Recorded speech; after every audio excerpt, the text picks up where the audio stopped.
কিন্তু আমাদেরকে তো পানি দিল না। ইমাম হুসাইন আর দেরি না করে এবার উটের উপরে চড়ে বসলেন, সীমারের সামনে চলে গেলেন।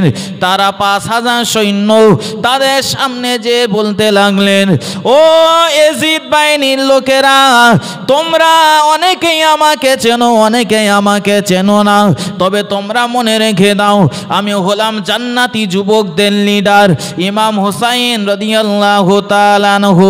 আমি ইমাম হুসাইন, আমার নানা জান তোমরা কে জানো না? আমার নানা জান হলেন দিন ও দুনিয়ার বাদশাহ হাবিবুল্লাহ জনাবে মুহাম্মাদুর রাসূলুল্লাহ সাল্লাল্লাহু আলাইহি ওয়াসাল্লাম। আমার নানা জানের দৈত্র আমি ইমাম হুসাইন, আমার বিরুদ্ধে তোমরা লড়াই করবে, তোমাদের কি দিল একবারও কাঁদে না? আমার মা হলেন ফাতেমাতুজ জোহরা রাদিয়াল্লাহু তাআলা আনহা। জান্নাতে যত নারীরা প্রবেশ করবে সমস্ত নারী দিগের লিডার আল্লাহ তাআলা আমার মাকে বানিয়ে দেবেন। আমার আব্বা হলেন আসাদুল্লাহিল গলিব, আল্লাহর বিজয়ী সিংহ আলী। আমার আব্বা হলেন আলী রাদিয়াল্লাহু তাআলা আনহু। ও এজিদ বাহিনীর দলেরা, আমি ইমাম হুসাইন আমার বিরুদ্ধে তলোয়ার চালাতে কি তোমাদের একবারও দিল কাঁদবে না?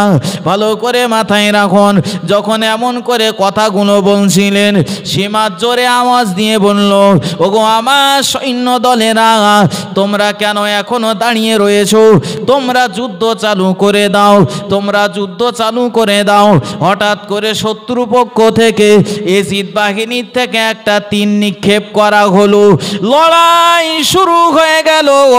ও মুসলমানেরা, 72 জনের শহীদ, 5000 সৈন্য, বিরাট যুদ্ধ লেগে গেছে। ইমাম হুসাইন রাদিয়াল্লাহু তাআলা আনহুর আশেপাশে কেউ আসে না।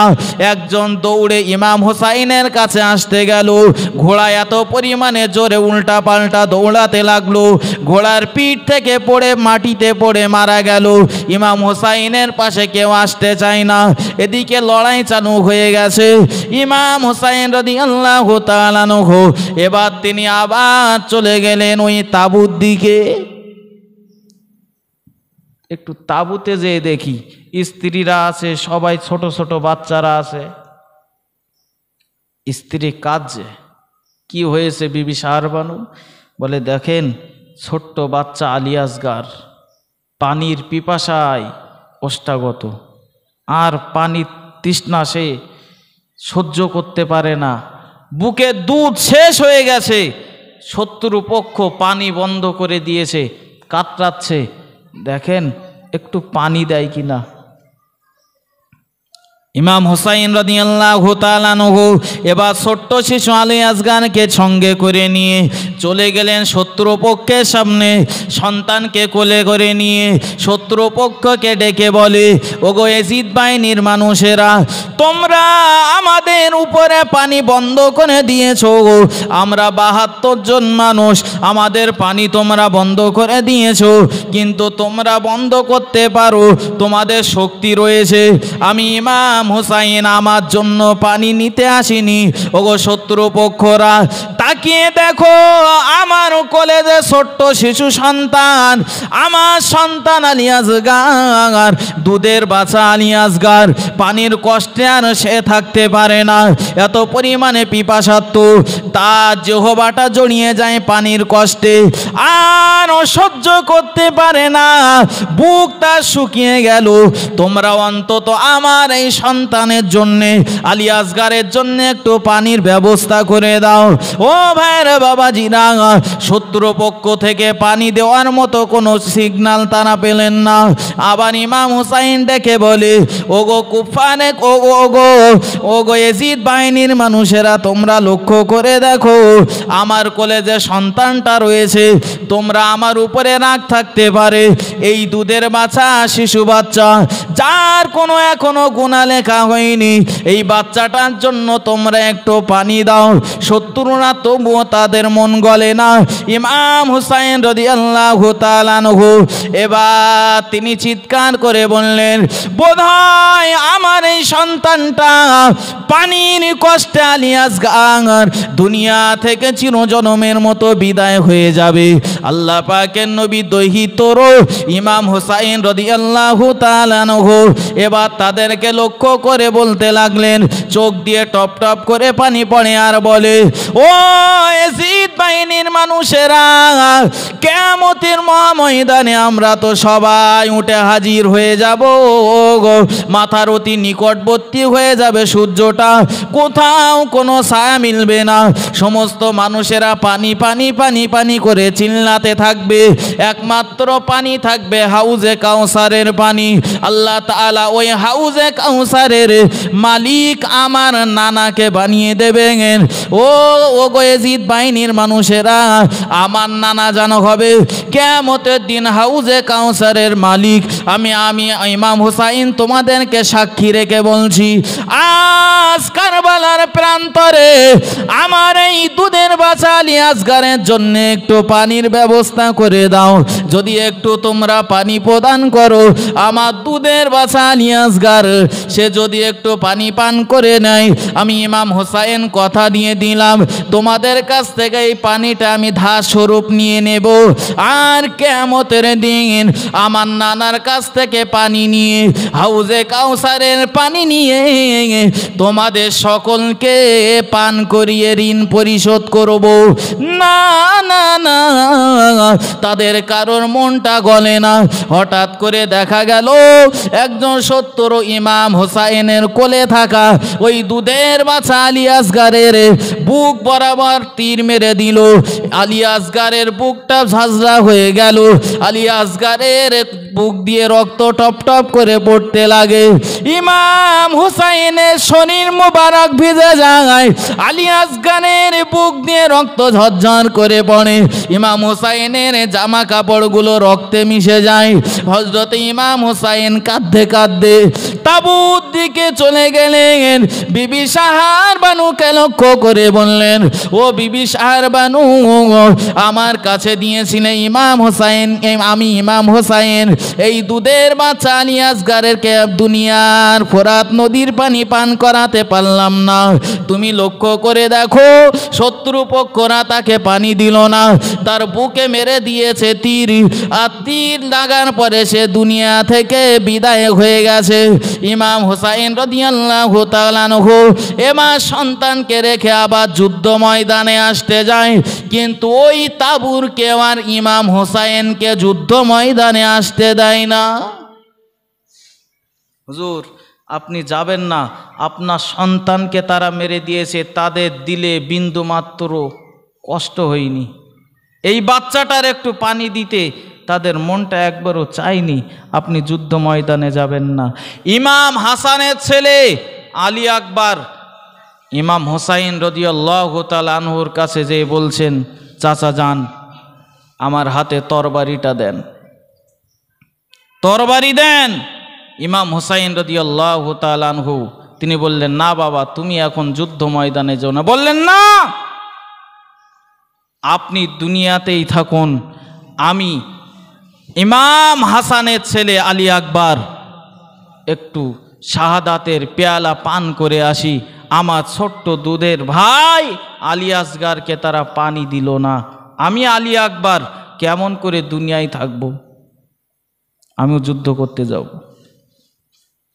ইমাম হাসানের ছেলে আলী আকবর যুদ্ধ ময়দানে চলে গেল। বীর বিক্রম বেগে যুদ্ধ করতে লেগেছেন, বিশাল বেগে তুমুল বেগে যুদ্ধ করতে লেগেছেন, সমস্ত শত্রু দিগকে মারতে লেগেছেন। এমন একটা সময় চলে আসলো, আলী আকবরের সামনে আর কেউ দাঁড়াতে পারে না। আলী আকবর অনেক শত্রুপক্ষকে মেরে জাহান্নামে পাঠিয়ে দিয়েছে, ফিরে চলে এসেছে তাবুত দিকে। ও আমার চাচা জান ইমাম হুসাইন, আল্লাহ যদি আমার শরীরে আর একটু তাকত দিত, আমি যুদ্ধ ময়দান হয়তো খালি করে দিয়ে আসতে পারতাম, কিন্তু এত পরিমাণে পানি তৃষ্ণা লেগেছে, বুক আমার ফেটে যায়, বুকে আমার যেন একটা হাহাকার লেগে গেছে। পানি না পান করতে পারলে আমি আলী আকবর হয়তো আর বেঁচে থাকবো না। যদি এক ঢোক পানি আমাকে দেওয়া হয়, ওই এক ঢোক পানি পান করে আবার যুদ্ধ ময়দানে চলে যাব, একটু আমাকে পানি প্রদান করা হোক। আলী আকবর ছটপট করে। এদিকে আব্বাস চলে গেলেন, গিয়ে দেখেন একটু পানি নিয়ে আসা যায় কিনা। একটা মশক নিয়ে চলে গেলেন, শত্রুপক্ষ কেউ পানি দিল না। আলী আকবর ওই তৃষ্ণার্ত অবস্থায় আবার যুদ্ধ ময়দানে চলে গেলেন। যুদ্ধ ময়দানে যুদ্ধ করতে করতে তিনি শহীদ হয়ে গেলেন। একে একে সবাই যখন শহীদ হয়ে যাচ্ছেন, ইমাম হুসাইন রাদিয়াল্লাহু তাআলা আনহু দেখা গেল, ইমাম হুসাইন রাদিয়াল্লাহু তাআলা আনহু এবার সমস্ত শত্রুপক্ষদের মোকাবেলা করার জন্য দৌড়াতে লাগলেন। আমার ভাই চলে গেছে, আমার ভাইপোরা চলে গেছে, আমার আত্মীয় স্বজনেরা চলে গেছে, কেউ আর দুনিয়াতে বেঁচে নেই, সকলে শহীদ হয়ে গেছে। আমি ইমাম হুসাইন দুনিয়াতে বেঁচে রয়েছি একা। তাদের সঙ্গে আমিও শহীদি কারবালায় শহীদ হতে চলেছি, আমিও শহীদ হয়ে যাব। কিন্তু নানার রেখে যাওয়া এই সুন্নাতকে আমি বিসর্জন দিতে পারবো না, রাজতন্ত্র আমি মেনে নিতে পারবো না, আমি গণতন্ত্রের পক্ষে আমি লড়াই করব। শরীরে যতক্ষণ পর্যন্ত তাকত থাকবে আমি ইমাম হুসাইন ততক্ষণ পর্যন্ত লড়াই করব। ইমাম হুসাইন রাদিয়াল্লাহু তাআলা আনহু ঘোড়ার পিঠে উঠে গেলেন। এবার ইমাম হুসাইন বিসমিল্লাহি আল্লাহু আকবার বলে লড়াই করতে শুরু করে দিয়েছেন। দেখা গেল আস্তে আস্তে যুদ্ধ ময়দান ফাঁকা হতে লেগেছে। ইমাম হুসাইনের সামনে যে এসে দাঁড়ায়, ইমাম হুসাইন আল্লাহু আকবার বলে তলোয়ার চালায়, সামনে তাদের ধড়কল্লা আলাদা হয়ে যায়, কেউ ইমাম হুসাইনের সামনে আর দাঁড়াতে পারেন না। যে আসে ইমাম হুসাইন রাদিয়াল্লাহু তাআলা আনহু তাকে এমন জোরে আঘাত করছে, এক কোপে জাহান্নামে চলে যাচ্ছে। এদিকে ইমাম হুসাইনের গায়ে যে কোনো আঘাত হচ্ছে না সেটাও না, 45খানা তীরের আঘাত লেগে গেছে, সহ্য করা যাবে? তবুও চালিয়ে যাচ্ছে। 43খানা তলোয়ারের আঘাত, এরপরেও যুদ্ধ ময়দান থেকে পালিয়ে যাচ্ছে না। তিনি এটাই সিদ্ধান্ত নিলেন, কিয়ামতের দিন আল্লাহর কাছে কি জবাব দেব, আমার নানার সামনে কেমন করে মুখ দেখাবো? তুমি ইমাম হুসাইন বেঁচে থাকতে কেমন করে তুমি সয়ে নিলে জিনিসটা? অন্যায়ের কাছে মাথা নত করব না। যখন সামনে আর কেউ আসে না, আর শত্রুরা যখন দেখছে ইমাম হুসাইনের সামনে গেলেই তার কতল হতে হচ্ছে, সামনে আর কেউ আসার সাহস পাবে? সব পালিয়েছে। কারবালার ময়দান পুরো ফাঁকা। ও যে 500 জন ধরে রেখেছিল ফোরাত নদী, তারাও চলে গেছে, পুরো ফাঁকা। ইমাম হুসাইন রাদিয়াল্লাহু তাআলা আনহু তানারও তো অনেক পিপাসা লেগে গেছে, একটা দিন পুরোপুরি পানি পান করেননি, আবার তিনি তো যুদ্ধ করতে শুরু করেছেন। পানির পিপাসায় তার শরীরটা অষ্টাগত। ইমাম হুসাইন রাদিয়াল্লাহু তাআলা আনহু এবার দেখলেন যুদ্ধ ময়দান ফাঁকা করে দিয়েছি, আর কোনো শত্রু আমাদের সামনে নেই, আমি এবার ফোরাত নদীতে নেমে পড়ি। এই সুযোগে যদি একটু পানি পান করে নেই, তাহলে আমার শরীরটা আবার তাজা হয়ে যাবে, পূর্বের মতো শক্তি আবার আমি ফিরে পাবো। ইমাম হুসাইন রাদিয়াল্লাহু তাআলা আনহু এবার তিনি ওই ফোরাত নদীতে নেমে পড়েছেন, আর পানিটা তুলেছেন। পানিটা এইভাবে তুলেছেন, পানি তোলার পরে পান করতে যাবেন, হঠাৎ করে মনে পড়ে গেল আমার দুধের বাছা আলী আসগার পানি পানির পিপাসার জন্য ওষ্ঠাগত, পানির জন্য আলী আসগারের তার জিহ্বাটা জড়িয়ে যাচ্ছিল, পানি পানি পানি পানি করে চিল্লাচ্ছিল। পানির কষ্টের জন্য তাকে আমি এই ফোরাত নদীর পানি পান করাতে নিয়ে এসেছিলাম। এই ফোরাত নদীর পানি তার পান করা হলো না। শত্রুপক্ষরা আমার শিশু পুত্র আলী আসগারের বুকে তীর মেরে দুনিয়া থেকে বিদায় করিয়ে দিয়েছে। এই পানি আমি হাতে করে রেখেছি। এই পানির জন্য আমার ভাইপো আলী আকবর, তারও তো প্রাণটা ওষ্ঠাগত হয়ে গিয়েছিল। পানির পিপাসার জন্য সেও ছটপট করতে করতে শহীদ হয়ে গিয়েছে। এই পানির বিনে আমার পক্ষে যারাই ছিল, আমার তাঁবুতে যারা ছিল, সবাই পানির কষ্টে দুনিয়া থেকে বিদায় হয়ে গেছে। আমি ইমাম হুসাইন হাতে করে পানি তুলে নিয়ে রেখেছি। এই পানি যদি আমি পান করি, কেমন করে পান করব? এমন করে চোখ দিয়ে পানি পড়ে আর দাঁড়িয়ে দাঁড়িয়ে ভাবতে লেগেছে। এই পানির জন্য সব তাঁবুর মানুষেরা মারা গেল। ইমাম হুসাইন যখন পানিটা হাতে নিয়ে ভাবছেন, হঠাৎ করে শত্রুপক্ষ থেকে একটা তীর ইমাম হুসাইনের কপালে লেগে গেল। আর কপালে যেই না তীরটা লেগে গেছে, ইমাম হুসাইনের হাতে কপাল থেকে রক্ত গল গল করে পড়ছে। এই যে সময়টা ব্যয় করে নিয়েছেন, ভাবছিলেন কপালে তিল লেগেছে, আর কপালে যদি তিল লাগে পানি পান করবেন এইভাবে, পানিটা পড়বে হাতে, তো রক্ত ফেলে দিলেন, পানি মিশ্রিত রক্ত ফেলে দিয়ে আবারও কিছু পানি তুললেন, পান করবেন, পড়বে না? কিভাবে পান করবে? সরাসরি মুখ দিয়ে, তবুও তো কপাল থেকে পানিতে পড়বে। মুসলমানেরা মাথায় রাখুন, ইমাম হুসাইন রাদিয়াল্লাহু তাআলা আনহু দেখা গেল এবার তিনি কোরআন শরীফের দিকে নজর দিয়ে দিলেন। আল্লাহ পাক রব্বুল আলামিন জানিয়ে দিলেন, হুররিমাত আলাইকুমুল মাইতাতু ওয়াদ-দামু ওয়া লাহমুল খিনজির। মহান আল্লাহ পাক জানিয়ে দিয়েছেন সূরা মায়েদার ভিতরে আল্লাহ পাক বেশ কিছুটা জিনিসের হারাম তিনি জানিয়েছেন। মৃত জন্তু খাওয়া হারাম, এমন করে শুকরের গোশত খাওয়া হারাম। প্রিয় নবী মুহাম্মদুর রাসূলুল্লাহ সাল্লাল্লাহু আলাইহি ওয়াসাল্লামের দহিতর ইমাম হুসাইন রাদিয়াল্লাহু তাআলা আনহু তিনি কোরআন শরীফের দিকে নজর দিলেন। আল্লাহ পাক জানিয়ে দিয়েছেন, হুররিমাত আলাইকুমুল মাইতাতু ওয়াদ-দাম, আল্লাহ তাআলা প্রবাহিত রক্ত পান করা হারাম করে দিয়েছেন। না না, আমি ইমাম হুসাইন দুনিয়াতে বেঁচে থাকতে কোনোদিন হারাম জিনিস পান করে শরীরকে নাপাক করতে পারবো না। জোরে বলেন, আর ওজনে বলেন সুবহানাল্লাহ। আমি ইমাম হুসাইন পানি বিনে, পানির কষ্টে, পানির পিপাসায় কারবালার প্রান্তরে শহীদ হয়ে যাব, সেটাও আমার জন্য ভালো, কিন্তু মরণ সন্ধ্যায় হারাম জিনিস পান করে আমি ইমাম হুসাইন মরতে রাজি নই। জোরে বলেন।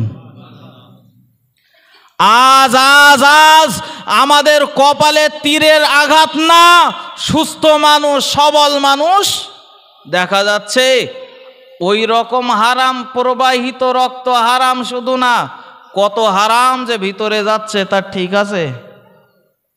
যায় না, ঘুষ যাচ্ছে, সুদ যাচ্ছে, মহিলা সমিতি যায়, বন্ধন, বোঝেন না বলেন? মানুষকে মিথ্যা বলে ঠকিয়ে অর্থ উপার্জন, ভাইয়ের জমি নিজের নামে রেকর্ড করে নিয়ে ভাইয়ের সম্পত্তি সব আত্মসাৎ, বোনেদেরকে পিতার জমি থেকে বঞ্চিত, কত হারাম নেবেন? ইমাম হুসাইন রাদিয়াল্লাহু তাআলা আনহু মরণ সন্ধ্যায় দাঁড়িয়ে বলছেন, মারা যাব, তবু হারাম জিনিস পান করব না। আজকে 2 টাকা বেশি করার জন্যে আমরা সুদ খাচ্ছি না? সুদ 2 লাখ টাকা আছে, সুদে খাটিয়ে যদি 10 লাখ হয়, 10 লাখ টাকা আছে, সুদে খাটিয়ে যদি 20 লাখ হয়, সে হারাম মালও খাচ্ছি।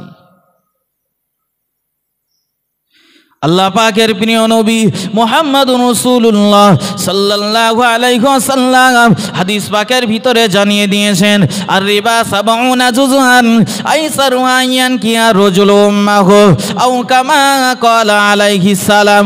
প্রিয় নবী মুহাম্মদুর রাসূলুল্লাহ সাল্লাল্লাহু আলাইহি ওয়াসাল্লাম জানিয়ে দিলেন, ও আমার উম্মতিরা, তোমরা অর্থের লোভে পড়ে জানো হারাম জিনিসের সঙ্গে তোমরা জানো তার সংস্পর্শে যেও না।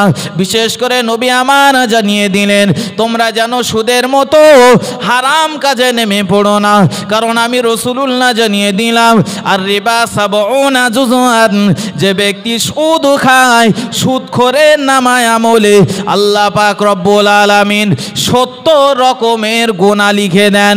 প্রিয় নবী আমার আবারও জানিয়ে দিলেন, আইসারু আয়ান কিয়া রাজুলুম মাহু আও কামা ক্বালা আলাইহিস সালাম।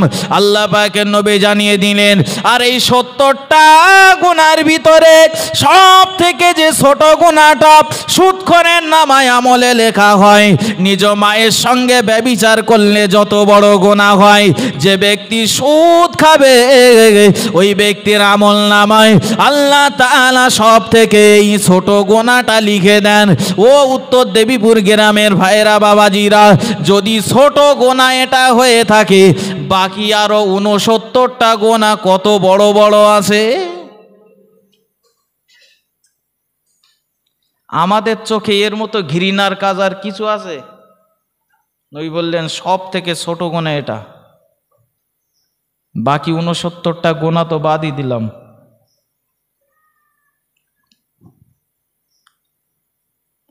ইমাম হুসাইন রাদিয়াল্লাহু তাআলা আনহু তিনি ওই ফোরাত নদীর তীরে দাঁড়িয়ে দাঁড়িয়ে পানি পান করবেন, এদিকে তার কলিজা শুকিয়ে আসে, পানির তৃষ্ণায় আর দাঁড়িয়ে থাকতে পারেন না।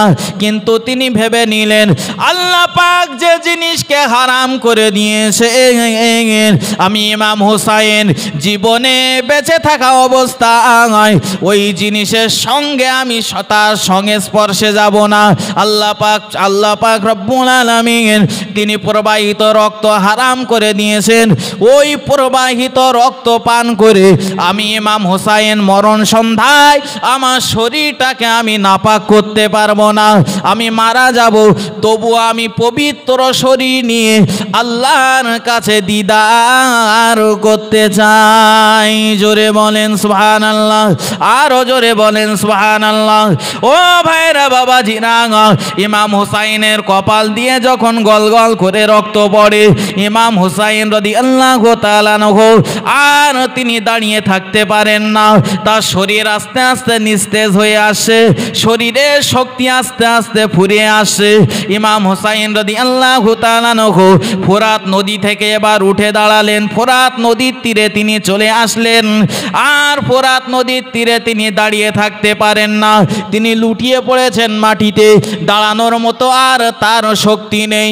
আগেই বলেছি 45 খানা তীরের আঘাত যে শরীরে লেগেছে, 43 খানা তরবারের আঘাত যে শরীরে লেগেছে, ওই শরীর কেমন করে আর দাঁড়িয়ে থাকতে পারে? ইমাম হুসাইন রাদিয়াল্লাহু তাআলা আনহু তিনি এবার শুয়ে পড়েছেন। আর দেখা গেল সীমা তাদেরকে একত্রিত করে বলতে লাগলো, ওই দেখ ইমাম হুসাইন এবার ধরসাইয়ের ভিতরে চলে এসেছে।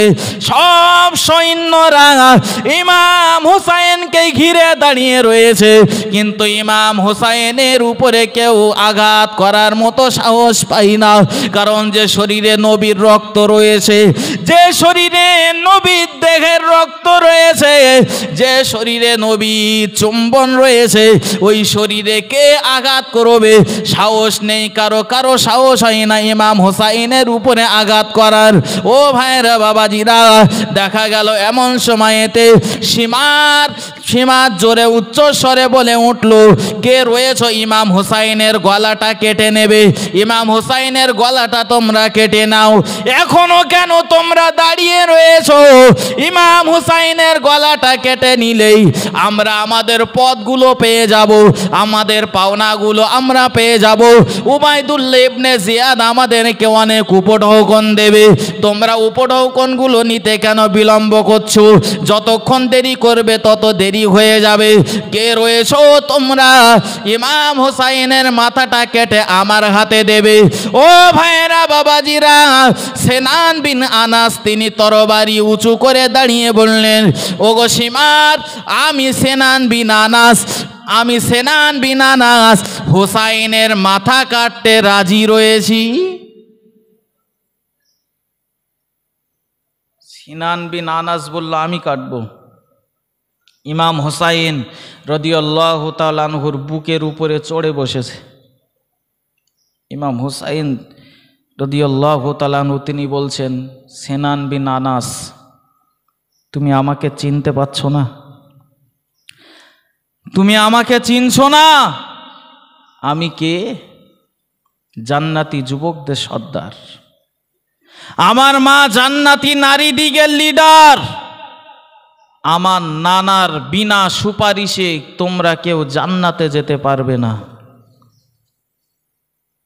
কিন্তু পদের যে লোভ, মাথা তো একদম উল্টো পাল্টা চলছে, ওই সব কথায় কোনো কাজ হয় না।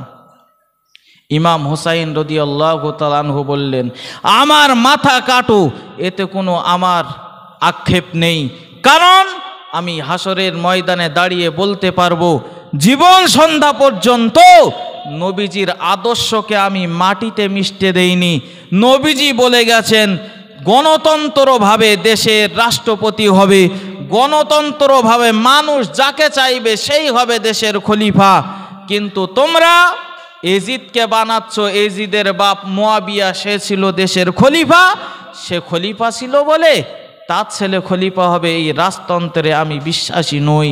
নবীর হাদিসকে আমি অবমাননা করতে পারবো না, গলা কেটে নাও, আমি রাজি রয়েছি। তবে তোমরা শোনো, আসরের সময় কি হয়েছে? সুবহানাল্লাহ বলেন। কখন বলছে? নামাজের সময় হয়েছে কিনা জিজ্ঞাসা করছে, যখন গলায় ছুরি ধরেছে। আজ উত্তর দেবীপুর মসজিদে এশার নামাজ হয়েছে, এক কাতার লোক কি উত্তর দেবীপুরে ওই এক কাতার লোক যে মানুষগুলো হয়েছিল, এ মহল্লায় টোটাল ওই মানুষগুলোই বসবাস করে। এতে কবে বলেছেন নাকি? কত ঘর বসবাস করে? 150। আচ্ছা, বাদ বাকি যারা আসেনি তাদের বাপেরা কি বলে, যদি মসজিদে যাস গলায় বলে ছুরি ধরবো? তা বলে? ওনার যত্ন করে না? আমার ছেলেটা মসজিদে যাচ্ছে, আরো যত্ন করবে তো, আদর করবে। কিয়ামতের দিন কি জবাব দেবো? আজ আমরা যাদেরকে দেখে মনে করছি ইমাম হুসাইনের বিরাট ভক্ত, যারা দাবি করছে আমরা ইমাম হুসাইনকে বিরাট ভক্তি করি, কারবালার প্রান্তরে ইমাম হুসাইন শহীদ হয়েছেন, আমরাও আমাদের শরীর দিয়ে রক্ত ঝরাবো, বেলেট দিয়ে শরীরগুলো কেটে রক্ত ঝরিয়ে তারা ইমাম হুসাইনের ভক্ত দাবি করতে লেগেছে।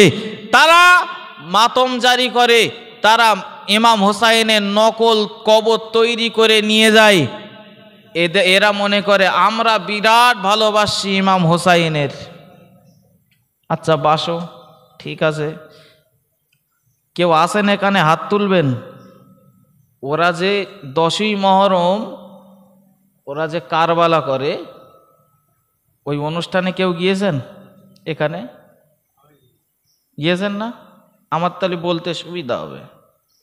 যদিও হারাম, ওখানে যেন খবরদার যাবেন না, যাওয়া হারাম। কিন্তু আমি এই জন্য জিজ্ঞাসা করেছি, হয়তো ছোটবেলায় বন্ধুদের সাথে চলে যেতে পারে আনন্দ করে, হ্যাঁ যেতে পারে, কিন্তু ওখানে যাওয়া হারাম, শরীক হওয়া হারাম। খবরদার যুবক ভাইরা, খবরদার যেন কারবালার ওই অনুষ্ঠানে যেও না। আল্লাহর লানত বর্ষণ হয় ওখানে। ইমাম হোসাইন ক জায়গায় থাকবে? কবর তো হাজার হাজার কবর, হাজার হাজার কবর। তা সব জায়গায় ইমাম হোসাইন শুয়ে থাকে ওই তাজিয়ার ভেতরে? নকল তৈরি কবর। নবীজি বলেছেন যারা নকল কবরকে জিয়ারাত করবে তারা যেন শিরিক করলো, মূর্তি পূজা করলো, কবর পূজা করলো। আচ্ছা, আপনি গিয়েছেন, আমার কথায় সাক্ষ্য দেবেন, ওরা মোটামুটি জোহরের পরপরই অনুষ্ঠান শুরু করে আর শেষ হয় এশার টাইমের দিকে, এরকম টাইমের দিকে শেষ হয়। তাও হয় না? মাগরিবের একটু আগে হয় না? আমার মনে হয় তাহলে তাদের তাড়াতাড়ি অল্প রাস্তা। আমি যতদূর শুনেছি এশার টাইম পেয়ে যায়। এবং তার ভিতরে মাগরিবের আগে একটু আগেই তাদের বন্ধ করে দেয়। জোহরের নামাজ পড়ে লেগেছে, মাগরিবের একটু আগে তাদের শেষ হয়। আচ্ছা, তার ভিতরে আসরের নামাজ আছে? তো ওরা গাটা ধুয়ে, তাই আসরের রক্ত হয়ে গেছে যখন, একটু উজু করে নিয়ে নামাজটা পড়ে নিয়ে তারপর আবার মাতম করি, অটোমেটিক চলে। ইমাম হোসাইন শুয়ে আছে, নামাজের টাইম হয়েছে কিনা জিজ্ঞাসা করছে, নামাজের সময় হয়েছে কিনা জিজ্ঞাসা করছে। সেই ইমাম হোসাইনের ভক্তের দাবিদার আমরা, অথচ হাই হাসান হাই হোসেন করছি। ইমাম হোসাইন মরণ সন্ধ্যায় নামাজের কথা বলেছেন, মাতম করতে করতে আসর যাচ্ছে, মাগরিব যাচ্ছে, নামাজের বালাই নেই, শেষ হয়ে গেছে। শরীর দিয়ে তো তখন তো কাতর চলে আসে, কদিন নামাজ পড়ে না তা ঠিক নেই। বিরাট বড় ভক্ত। ওগো ভাইয়েরা, বাবাজিরা, ও মা বোনেরা, ভালো করে মাথায় রাখুন, খুব ঠান্ডা মাথায় উপলব্ধি করুন। আমি আপনাদিগকে এটাই বোঝাতে চেয়েছি, ইমাম হুসাইন রাদিয়াল্লাহু তাআলা আনহু, তানাকে স্মরণ করি আমরা, তানাকে অবশ্যই আমরা ভালোবাসি। আর তার ভালোবাসি বলেই আমরা আজ এইরকম একটা সবরেসানির মজলিস করেছি। এখানে বসে অবশ্যই দোয়া করা হবে। আব্দুল মুহিত সাহেব তিনি দোয়া করবেন, সবরেসানি করবেন। ইমাম হুসাইনের নামেও তিনি দোয়া করবেন, কারবালার সমস্ত শহীদ হুজুর দিগের নামেও দোয়া করবেন। এটাই তো আমরা তাদের প্রাপ্য বলে মনে করি। কিন্তু শরীর দিয়ে রক্ত না ঝরাতে পারি, আমরা মাতম জারি না করতে পারি, কারণ এগুলো হারাম। কিন্তু আমরা তো তাদের ভক্ত বলেই তাদের জন্য আমরা দোয়াগুলো করছি। আর নামাজের সময় হয়েছে বলেই আমরা নামাজগুলো যদি আদায় করতে পারি, তবেই তো ইমাম হুসাইনের ভক্তের দাবিদার আমি হয়েছি বলে এটাই প্রমাণিত হবে। ও ভাইরা, বাবাজিরা, ইমাম হুসাইন রাদিয়াল্লাহু তাআলা আনহু জীবন সন্ধ্যায় তিনি আমাদেরকে কয়েকটা শিক্ষা দিয়ে গেছেন। শিক্ষাগুলো যদি পালন করতে পারি, তাহলেই তো আমি প্রকৃত ইমাম হুসাইনের ভক্তি দাবি করতে পারবো, ইমাম হুসাইনের ভক্ত বলেই দাবি করতে পারবো। তার ভিতরে একটা গুণ হলো, জীবনে অন্যায়ের সহিত কোনো দিন আপোষ করব না।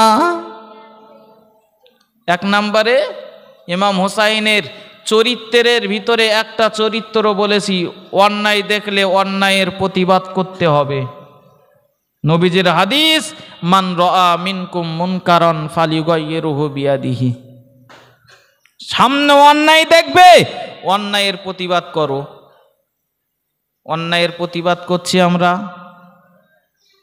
যদি না করি, ইমাম হুসাইনের চরিত্র কেমন করে নিলাম, নবীর হাদিসকে কেমন করে আমরা বাস্তবে রূপ দিতে পারলাম?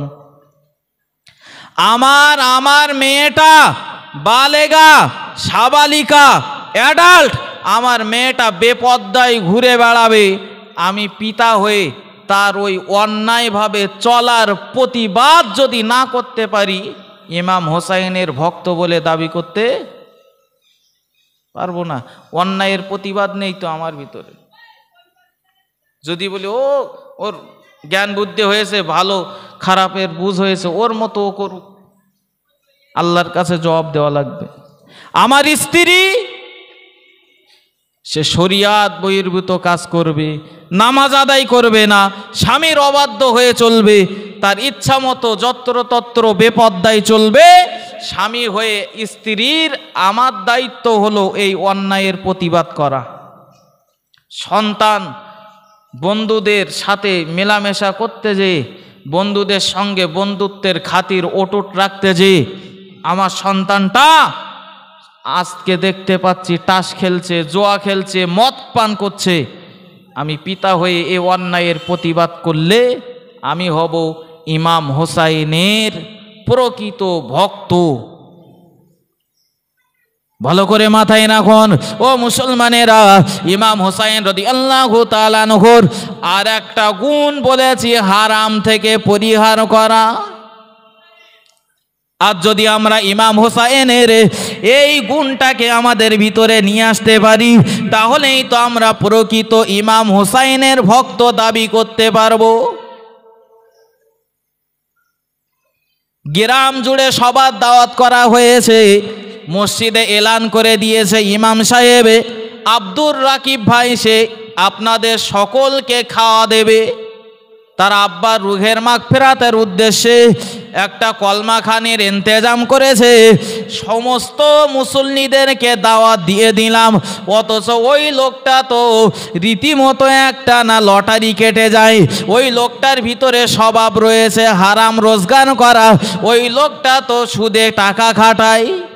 আমি আব্দুল মাতিনে মসজিদের একজন মুসল্লি, সকলেই সবরেসানিতে গেছে, আমিও গেছি কলমা খানের মজলিসে, সবরেসানি হয়ে গেল।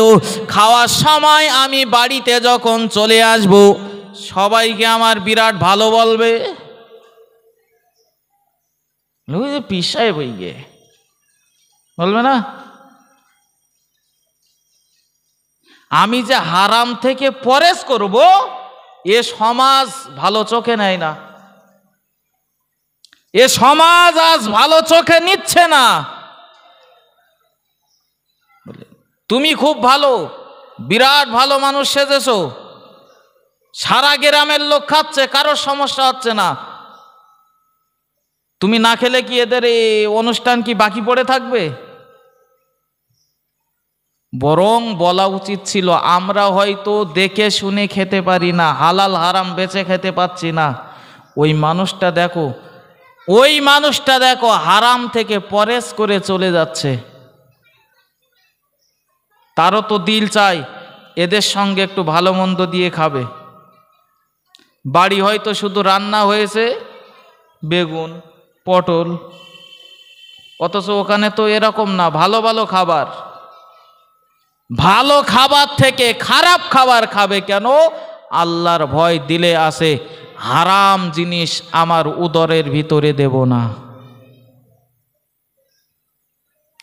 ও মুসলমানেরা, ও ভাইরা, বাবাজিরা, ইমাম হুসাইন রাদিয়াল্লাহু তাআলা আনহু দেখা গেল তিনি 3 নম্বরে তার আদর্শের ভিতরে আমাদের কাছে ফুটিয়ে তুলেছেন, তোমরা সময় হলে নামাজটা আদায় করে নাও।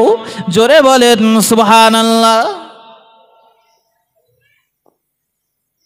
ফিকহ শাস্ত্রবিদরা লিখেছেন, মেয়েদের সন্তান প্রসব হবে যখন, প্রসব হওয়ার আগে যে সাদা পানিটা দেখা দেয়, সেই টাইমেও যদি নামাজের রক্ত হয়ে যায়, সে নামাজও মাপ নেই। কত বড় আল্লাহর হুকুম, কত বড় আল্লাহর হুকুম, এত কষ্টের মাঝেও তার সে নামাজও মাপ নেই, নামাজ পড়ে দিতে হবে। এই নামাজের জন্য আল্লাহ পাকের প্রিয় নবী মুহাম্মদুর রাসূলুল্লাহ সাল্লাল্লাহু আলাইহি ওয়াসাল্লাম তিনি কতটা কষ্ট করেছেন। ও ভাইরা, বাবাজিরা, এই নামাজ আল্লাহর নবী প্রতিষ্ঠা করে গিয়েছিলেন। ইন্তেকাল হওয়ার আগে তিনি জামাতবদ্ধ নামাজ দেখে প্রিয় নবীর ঠোঁটে একটা হাসির ছোঁয়া ফুটে উঠেছিল। জোরে বলেন সুবহানাল্লাহ। নারায়ে তাকবীর, নারায়ে তাকবীর।